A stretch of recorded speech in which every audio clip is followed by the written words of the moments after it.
હું એક્સ્ટ્રા રોટલી કેમ બનાવું છું એ આજે તમને સમજાઈ જશે. તો ચાલો રેસીપી શરૂ કરીએ. તો અહીંયા 4 રોટલી મેં એક્સ્ટ્રા બનાવી લીધી હતી.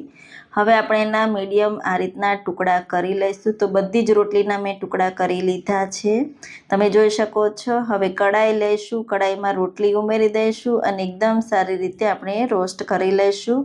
તો ઘી કે તેલનો બિલકુલ ઉપયોગ કરવાનો નથી. 10 મિનિટ પછી તમે જોઈ શકો છો રોટલી એકદમ સારી રીતે મેં શેકી લીધી છે. હવે આપણે ઠંડી કરવા માટે સાઈડમાં મૂકી દઈશું. એ જ કઢાઈમાં તેલ ઉમેરી દઈશું. તેલનું પ્રમાણ થોડું વધારે રાખવાનું.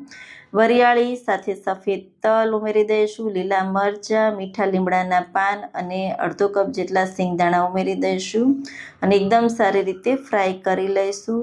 હવે 1/4 કપ જેટલા ડાળિયા ઉમેરી દઈશું, એકદમ સારી રીતે ફ્રાય કરી લઈશું. હળદર, ધાણાજીરું પાવડર, લાલ મરચું, મીઠું અને સંચળ પાવડર ઉમેરી એકદમ સારી રીતે મસાલાને સાતળી લઈશું.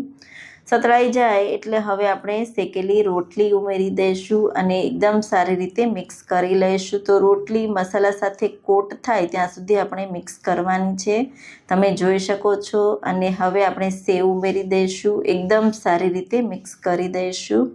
તો ગરમ ગરમ રોટલીનો ચેવડો રેડી કરી લીધો છે. તો તમે બાળકોના લંચ બોક્સમાં પણ આપી શકો છો. ચા સાથે તો બહુ ટેસ્ટી એવો લાગે છે. તો રેસીપી જરૂરથી ટ્રાય